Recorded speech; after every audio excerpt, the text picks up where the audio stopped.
Hey, my friend, welcome back to week number 4 of Experts Academy, where we get into the author section. One of my favorite topics in the world. You can see where I'm surrounded by my babies, my books. I love nothing more than writing. People always say, Brendan, how do you introduce yourself at like a cocktail party? And I said, well, one, I usually don't. I'm usually the guy, believe it or not, I'm not the most extroverted person at the cocktail parties. I'm happy to know who I want to talk to and have that conversation, but usually I just kind of like hang back. But when people do ask, what do you do? I say, oh, I'm a writer and a trainer. And they're like, oh, really? On what? I say, oh, motivation or marketing. And they say, oh, cool. And everyone seems to get what I do when I say that. I'm a writer or a trainer. And obviously you see me doing a lot of things. I do a lot of videos. I do a lot of blog posts. I do podcasts. I do seminars. I do one-on-one coaching at advanced levels. I do a lot of stuff. But the one thing you can't take away, and the one thing I would never give up, is the writing. I'm a writer first. I don't say I'm an online marketer. I don't say I'm a blogger. I don't say I create courses. I don't say I do seminars. I'm a writer and a trainer. Writer first.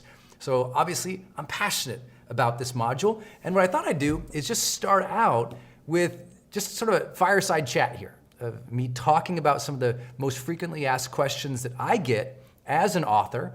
And then in the next couple of videos, we'll jump into specific marketing campaigns so you can sell a lot of your books. But first, let's have the conversation. If you're gonna be an author, you should write a book, period. And it's the first question I always get, Brendan, I wanna write a book. How do you write a book? And there's only one answer to that. You write it. And what I'd like to do is be a little fierce on this topic with you for a second and say, if you've wanted to write a book for years and you haven't done it, there is no excuse.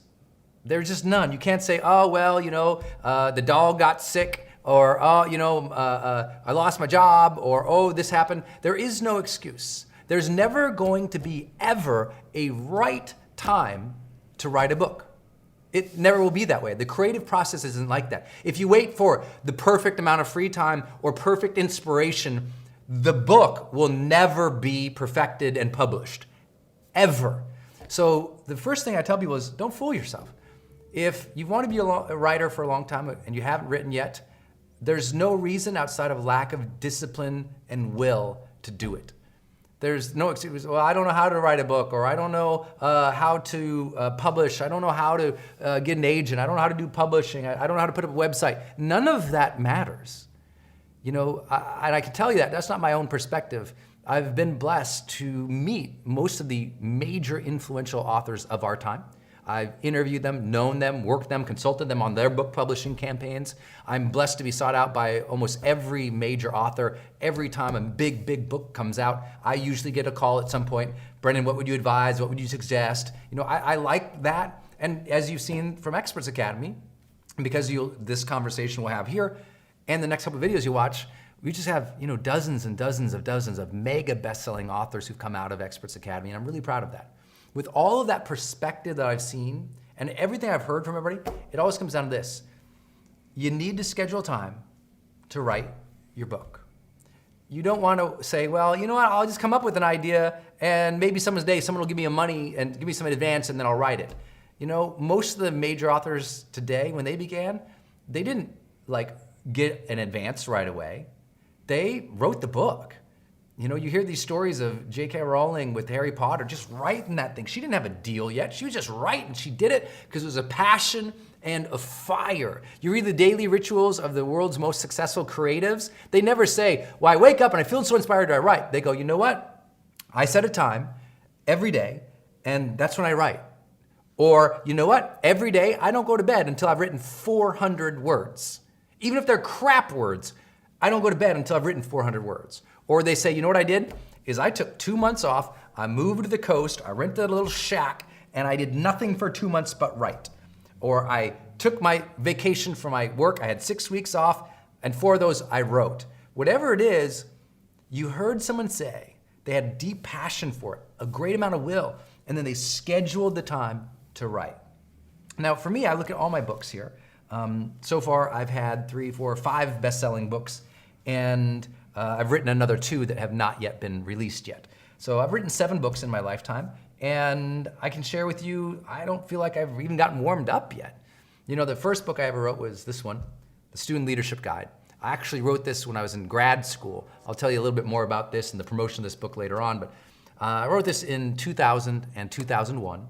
And you know, I'm really proud of it. It became one of the best-selling student leadership texts ever in colleges and high schools to teach kids about how to succeed in school.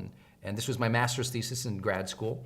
And I'm really proud of the book, but I had no idea what I was doing. And the intent of this was never to publish it. It was just for my university. I kind of left it there, and then it picked up some steam and became something.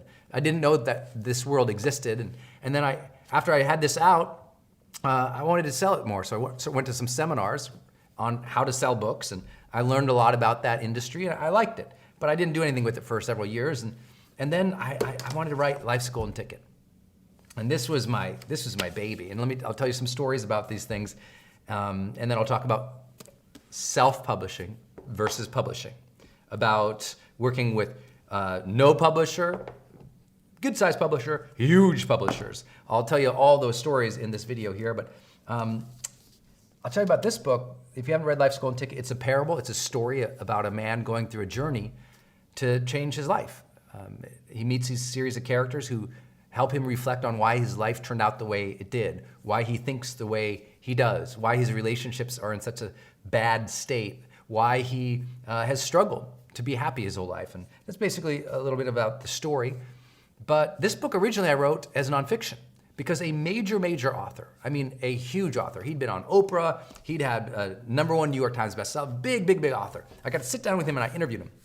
And I told him I was writing Life's Golden Ticket as a story and as a parable. And he said, but why? He said, I thought you just told me that in this book is your life's message. I said, absolutely. He says, but you've never written fiction before. I said, no.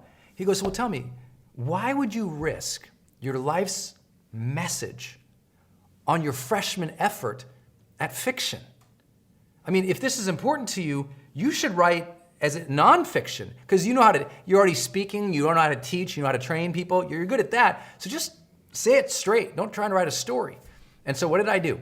For the next 2 years, I mean, I wrote practically every day. I worked really hard to write the nonfiction book called Life's Golden Ticket, and it never worked for me. It just didn't work. And I was so frustrated with it, I just said, you know what? I tried for 2 years. I put it aside. I went home on a vacation from work. I took some time off. I went back to where I grew up in my childhood bedroom, a little, I think maybe 8-foot by 10-foot room. And I had a little fold-out table that was my mom's table that you've probably heard about now. It's been carried through a lot of my work and my stories. It's still at my house today. I still use it. And I basically took that month off of work. It was over the holiday of December. And what I did is I just started writing the story. I knew what I wanted to teach because I'd been writing that for 2 years, but I didn't put it to a story. And here's what I did. I woke up in the morning, I wrote. I had a big breakfast. My mom would make breakfast back then. I was a man and a professional, but mom would still, when I came back to the house, she made breakfast. Then I'd write some more. Then Dad and we'd go play racquetball and then have a big lunch together. Then I'd come back, I'd write. Mom would make dinner. I'd have dinner. I'd write. I'd go for a long walk. I'd come home. I'd write. I repeated that, and that's all I did. No phone, no email, no work, nothing. I did that for 18 days and wrote this blockbuster. 18 days. That's how fast that book was written. But as you heard, there was sort of a research and gestation period for 2 years of just trying to write something else that wasn't really me. And why do I share that? I share that because 2 things. One, you need to block some time to write your book. Whether it's every day for 30 minutes you write, or you take a week off, or you take 2 months off, or you just write every Sunday for the whole day. I don't know, but you need to set a regular schedule in which to write, no matter what it is for you. Second, don't listen to a damn thing anybody tells you about writing ever.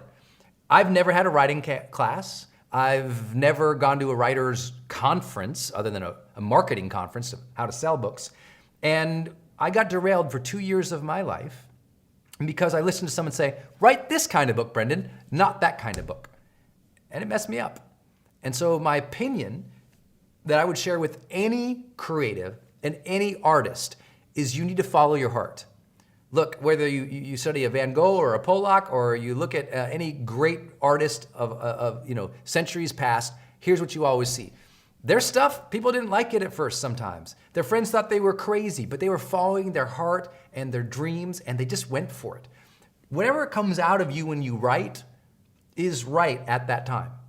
Just write. Just write. People say, well, Brendan, did you write the whole book, or do you edit along the way? I always write the entire thing, then I come back and edit, because I'm trying to get forward momentum. There's nothing more important in writing than forward momentum. I tell people all the time, write as much as you can, and then go back and edit it later.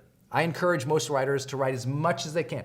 You say, well, I'm more of a perfectionist, Brendan. I like to write a chapter, then edit it. Cool. Whatever your style is, just write, my friend. Look, I can tell you how to sell a lot of books. You're gonna learn that in these next couple of videos. But if you never write the book, it's just not gonna happen. People ask me now, Brendan, I want to write a book too. Should I self-publish or publish? I'll tell you, when we did the Student Leadership Guide, self-published. Life's Golden Ticket, this was HarperCollins who bought that book.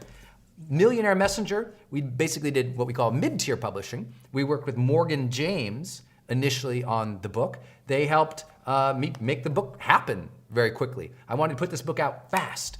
And so, if you didn't know, I literally designed this cover in PowerPoint, like literally PowerPoint. I designed the cover. I bought the little image online. I designed the cover. This became #1 New York Times bestselling book. And then ultimately, Free Press, which used to be over at Simon & Schuster, bought this book and the rights to my next book, The Charge.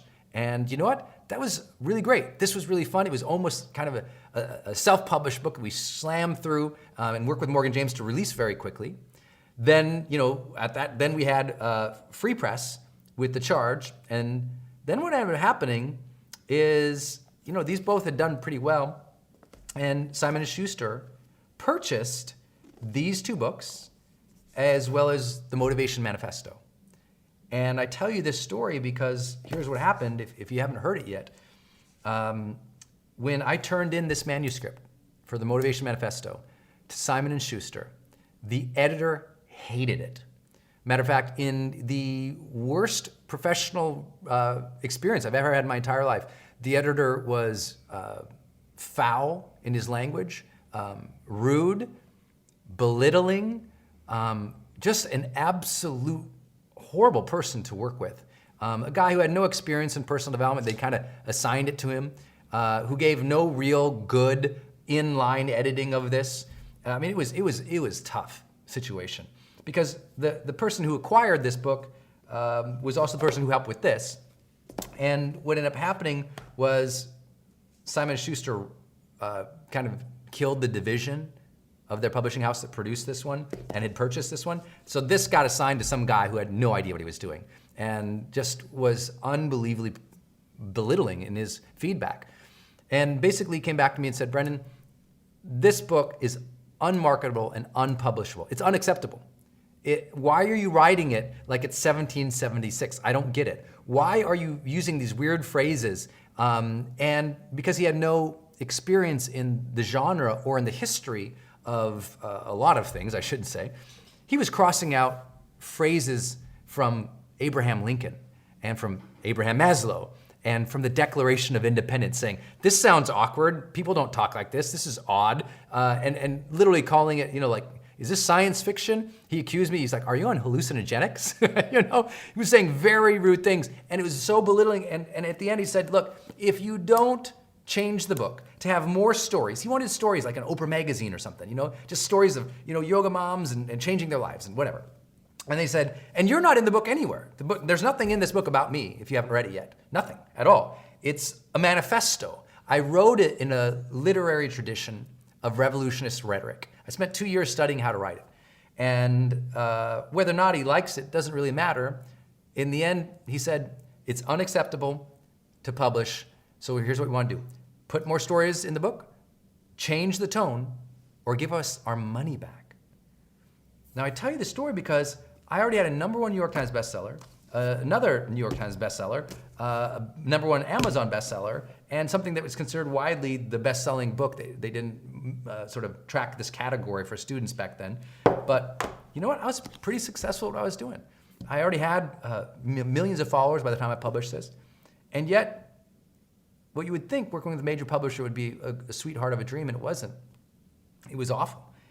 I ended up giving their money back and going and finding someone to help me distribute the book. I ended up finding, thank God, Hay House, who helped me distribute this book. Reed Tracy over there literally saved the ability to get this book out on time in the way I wanted it to. And thanks, Reed, if you're watching. And some of you know the rest of the story. This book, they said, was unacceptable. Ended up being 30 weeks on the New York Times bestseller list after it debuted at #1 in sales across all categories on Barnes & Noble, that crushed it on Amazon, that lived on, for a personal development book to live, in hardcover, to live on the New York Times bestseller list for 30 weeks is extremely rare these days, very rare. But see, I tell you that story because the publisher turned this down.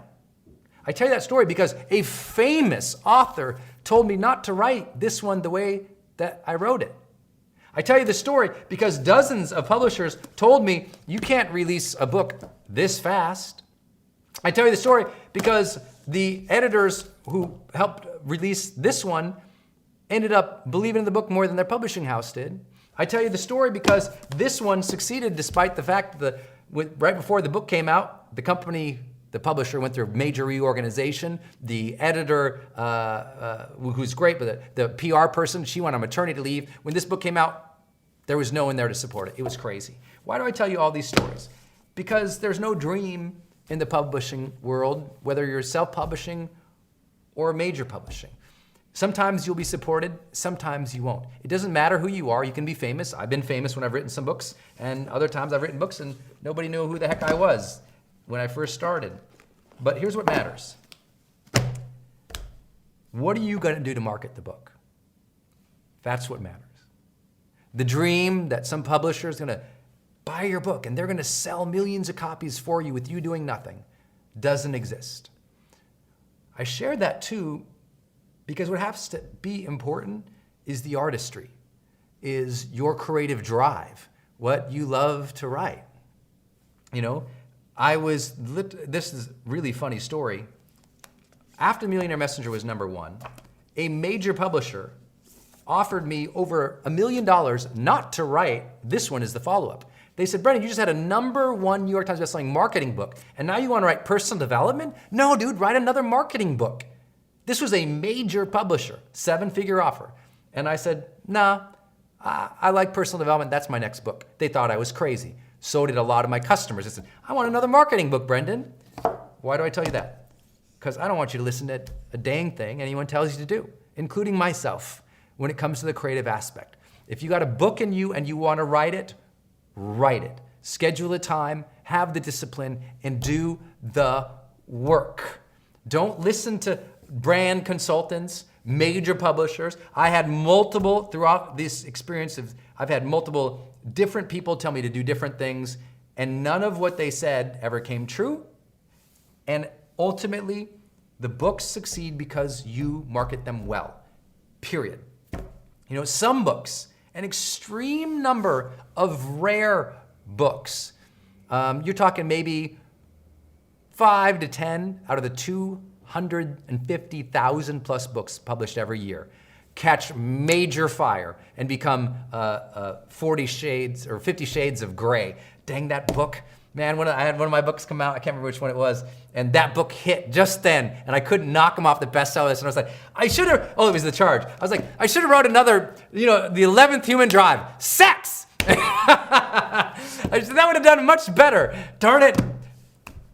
But there's never gonna be perfect timing to publish a book, never gonna be perfect timing to write a book, and no one's ever gonna give you great advice. When you're an artist, your job is to write the book, and what comes out of your heart and your soul, write it. Doesn't mean that you can't write it and then, work with editors to make it even better. I think that's totally cool. But what I want you to do is just write from your heart. Now at this point, people will say, well, Brendan, do I have to write it? I went to marketing events and, they tell me I could hire a ghostwriter. I'm like, yeah, you can do that. People say, well, Brendan, I just want someone to interview me, get all my information. They write the book. I slap my name on it. I'm like, yeah, you can do that too. Other people say, well, Brendan, can I just speak it into an audio, transcribe it, edit it, make it a little better? I go, yeah, you can do that. But there aren't very few lasting authors who do multiple books that sell tens or hundreds of thousands of copies that do that. Maybe a handful, but not a lot. The book process has not changed in centuries. Those who succeed at it over the long term, they sit down and they approach it as a discipline and an art because they believe in the work, because they want to get better at it. They can take classes, they can work with editors, they can make it all better. But I'm the guy that says, man, I hope you'll write a book. One time in your life, I hope you'll write a book. People say all the time, well, I don't know if I really want to write a book. I said, maybe you don't need to write a book to put out in the marketplace, to go after a bestseller campaign, but write a book. Write a book about your life to give it to your kids. So when you're gone, they know mom's story. When you're gone, future generation knows dad's story. When you're gone, there's something that captures what you've learned in your lifetime so that we don't have generation after generation not learning from previous generations. I think that there's a higher responsibility each of us has to have to capture our story and capture our lessons so that future generations can learn something from it. And that's just my own personal perspective. Maybe you agree or not. Maybe you want to write a book just because, there's nothing like a book to give you authority in the marketplace. It doesn't even matter if it's a best-selling book. The fact that you wrote a book, people admire that because they know the will and the discipline it takes to do that. They know it because most people, over 80% of the American public, wants to write a book someday. But this much does. It's just discipline. It's real desire and will, and I hope you'll do it. So let me take on some of the questions we get. Brendan, self-publish or go with a major publisher? Here's the simple answer. If you feel like you have the platform and the ability to sell 10,000 copies or more within a month or two, then I say, great, go through the traditional publishing process. 10,000 copies, the traditional publishing process. What's the traditional publishing process? That begins with you writing a book proposal. Then you submit that book proposal to book agents. Book agent likes it, takes that proposal, and shops it to the major publishers and tries to get you a deal. If they get you a deal, the publisher writes you a check called in an advance. And they say, hey, we're going to give you some money when you sign the contract with us. Then we're going to give you some money when you turn in the book to us and we start editing it. Then we're going to give you some money when we publish the final book.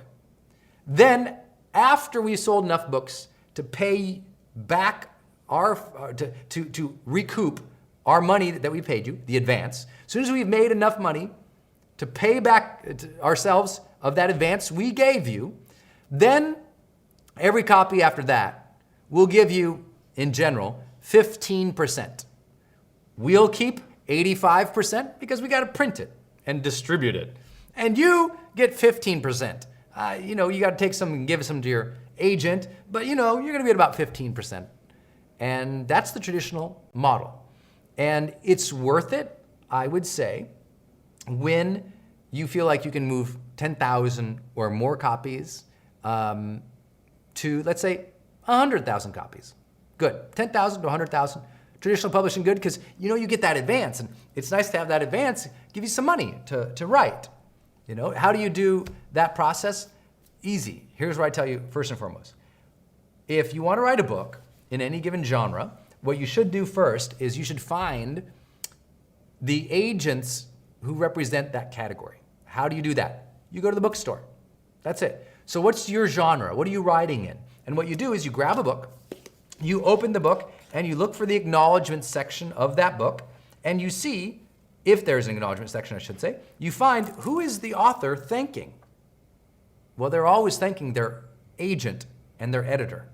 So, look, this agent represented this book. I like this book. I should go pitch this agent my proposal. You go online, you find that agent's website, and you follow their submission process. It almost always says the same thing. Please submit a query letter and book proposal. What's the book proposal? A query letter is just a one-page summary of why they should represent you and the book, what the idea is and what your platform is. Then the proposal is usually just 4 sections. It's here's the summary and overview of the book. That's usually 1 to 4 pages. Then there's the author section. Who the heck are you? Then there's the promotion section. What are all the different ways you are going to use to get the book published and get it out there? And that means, well, you're going to use affiliates. You're going to speak at seminars and conferences. You've got, major companies are going to promote you. You've got, you're going to spend X number of dollars on ads. You're going to do, some cool guerrilla marketing style thing. Whatever it is, you tell them how you're going to sell it. How you are going to sell it, and you have to be specific about it. And then the last piece is just a chapter by chapter content outline that isn't just a summary of everything. It should read really good. Like you want to read the rest of the book, so you kind of write it, each chapter summary very hooky. In a way, you write it in a way it's like you make them want to read that chapter, like almost like it's a trailer of a movie. It's gotta be so good. You're like, ooh, I can't wait to read that chapter. So you give them a few stats, maybe a storyline, and you just tell them a little bit about what that's gonna be about. And you do that for each chapter of the book. And so basically you've outlined the whole book. That's what a book proposal is. If you find an agent who loves that book proposal, they sign a contract with you, and then they go represent it to the big publishers and try to get you a deal. When they get you a deal, the agent usually gets 15% of that deal and the total deal of the book forever in the sales of that book. And then the publisher again writes you a check, you start writing, you get another check when you turn it in, you get another check when it's published, and then you get more checks in the future after they've earned back what they gave you in advance. That's how major publishing works. Again, I tell people, yeah, major publishing can be cool if you're gonna move 10,000 to 100,000 copies and you are confident in that and you set it up for that. Other than that, I tell people all the time, today, self-publish. Why? Why go through the process of working with a major publisher when most major publishers are glorified printers? Not all of them. There are some really great publishing houses still around today and editors especially, who will do specific work with you. A great thing about major publishers, they can make your book better. But you can also hire book editors on the side to make your book better. So you don't need a major publisher for that. You can hire a major writer or major editor to make your book better. Major publishers used to have a really great lock-in. They were the only ones who could print books. Now, you can print books online all day long. Just go online and how to print a book, and there's 5 or 50 resources. You can print books like this, literally in hardcover, or prints like this in paperback, or books like this that are very beautiful and custom made. And depending on how many ordering, you'll be able to print books from $2 up to $7. And you can do it. You don't need a publisher. You can print it. They'll warehouse it. They'll even ship it for you. So now, the world's need for publishers, not as high as it used to be. However, I want to reemphasize, if you're going to sell a certain amount, they're really great because you get that advance and you get to work with a professional team who does nothing but work on books. The challenge is most major publishers are printing too many and publishing too many, so you get no time and no real effort from them. And I'm not sharing this as my personal opinion with these books. You have to understand, if you open the New York Times bestseller list today, a tremendous number of those people on that list are Experts Academy graduates. And you'll see them giving us testimonials all the time and talking about what we do. We're really blessed with that. I can tell you from every publisher and every author you'll talk to, they'll always say, yeah, publishers don't do that much today. And by the way, that's not unique to, I'm not giving New York a hard time for publishing. It's the same thing in every other. Record labels for musicians don't do a lot much anymore either. When there's new ways to distribute, without them, they become less needed, not meaning that they're not as good. There's major, I can't even think about doing another book without Hay House because I love them. They did a great job. They supported me. We have an awesome relationship. They're super pros and they take a lot of time with us. So I love Hay House as a publisher. I think that HarperCollins is really great. I think Simon Schuster's just going through a lot of stuff. Penguin's really great. There's Random House. There's lots of different publishers. But I suggest to you that unless you can't hit that 10,000 mark, just self-publish. And you know what? If you do sell 10,000, then put it together in a book proposal, go get an agent, say, hey, I just sold 10,000 copies of the book. They'll go, what? And you'll get some good conversations, and you'll probably get that book purchased by a major publisher. So don't worry that if you self-publish first. It's just if you do self-publish, make sure you get an ISBN number. The people who print your book will give you the ability to do that. Work with a Morgan James or a Balboa Press. Morgan James, Balboa Press. They can make sure that the books are counted so that you're able to do the accounting to know if you really sold that number of books or not, and you're able to go to publishers and really wow them with your numbers. Now, you notice I said 100,000.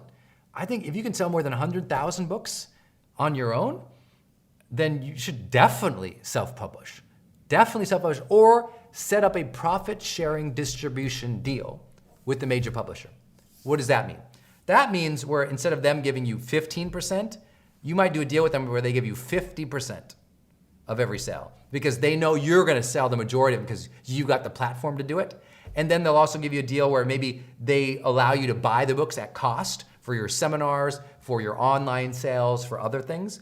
But that's all negotiable today. Today, everything in publishing is negotiable if you have a platform. That's why everything we've talked about in Experts Academy so far has been so just important, you know? If you build your followership online, when you get subscribers, when you've had sales before, you just have more credibility with major publishers. They're like, wow, look at this person. Look how much of a following they have, and they want to write you a bigger check and work with you. I hope that all serves. What else do we get asked? Oh, this is a good one. We get asked this one all the time. Brendan, should I do a media tour? You know, I wrote a book, and I'm thinking, my book hasn't sold so good so far, so should I hire a PR firm and just try to go on major media? Here's what I would recommend today. Do not hire a PR firm ever, until you watch the next 2 videos on how to market a book.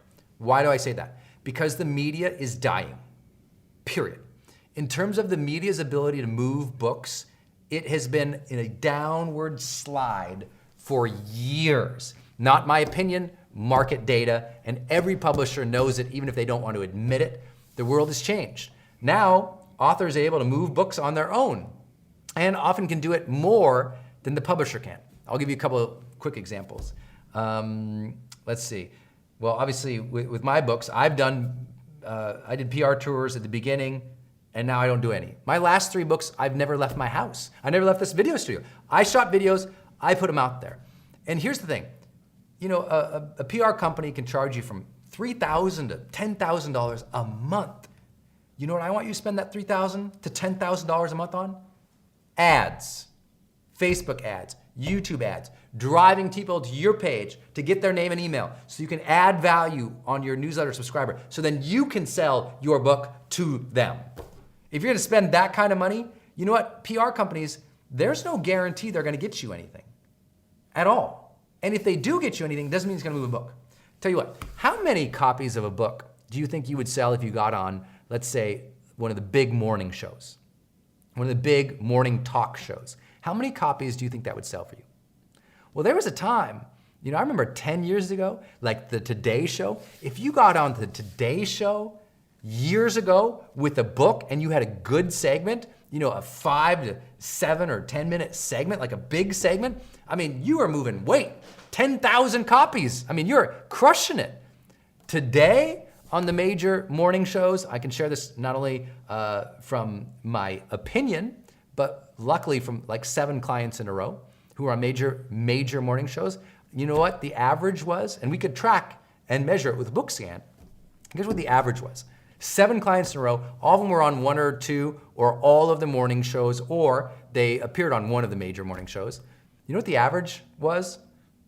About 1,100 books. 1,100 books. Now, I'm not saying 1,100 books isn't worth it. And I'm not saying the media exposure isn't nice and gives you a nice ego and your friends can say, hey, I saw you on TV. But all that work, all that time, that flight out to New York, it's just like, you gotta ask why you're in it. Are you in it for ego and for fame to be on a show that dies the next day? Meaning some people saw it, they never see it again. I'd rather take that same money, instead of PR company or all that effort or all that flight, I'd rather put it online where I can keep marketing that book over and over and over and over again to new audiences every single day versus one time. I'm just talking about if I had either or. I can share with you 2 clients in a row who had front page either on the New York Times or on the New York Times book review. Did not crack them in the top 100 on Amazon bestseller list. I'm talking about New York Times book review. Front page of the book review of the New York Times. Of the New York Times. Front page. Big article like this. Didn't get the book in the top 100 on Amazon. And you're like, what? The media doesn't move the way it used to. Now, if you do something where you're on 100+ shows, does it catch fire? Yeah. I mean, maybe you could be on 10 big shows and it catches some fire, but you just never know. And I tell people, even if you want to do that, that's cool. Still, set up what I show you in these next 2 videos, because you know what? I've got clients who've been to Experts Academy who they came because they were on Oprah back in the day, or they were on Ellen, or they were on some big show. They got a big radio breakthrough. And guess what? They sold a couple hundred or a couple thousand books that day that they were on, and nothing ever happened again. They had all this traffic come to their website, and they didn't capture the people's names or emails. They didn't do retargeting, so they couldn't follow up with the people at all. And they had their 15 minutes, and unfortunately it lasted 15 minutes or 15 days, and that was it. So still set up what I'm suggesting to you, even if you believe you need to do PR. My last New York Times bestsellers, and most of my major clients who follow exactly what I'm going to teach you in these next couple of videos, the same things that have generated for me hundreds of thousands of dollars or hundreds of thousands of book sales and millions of dollars now on one campaign alone for Millionaire Messenger. This book I think is still, unless you guys know a better one, to my knowledge, this is still the most lucrative book launch ever in the modern era that didn't involve a major film studio buying the book rights. This book came out. It hit #1 on the New York Times, #1 USA Today. We hit it #1 on Wall Street Journal. And here's what's fascinating about it.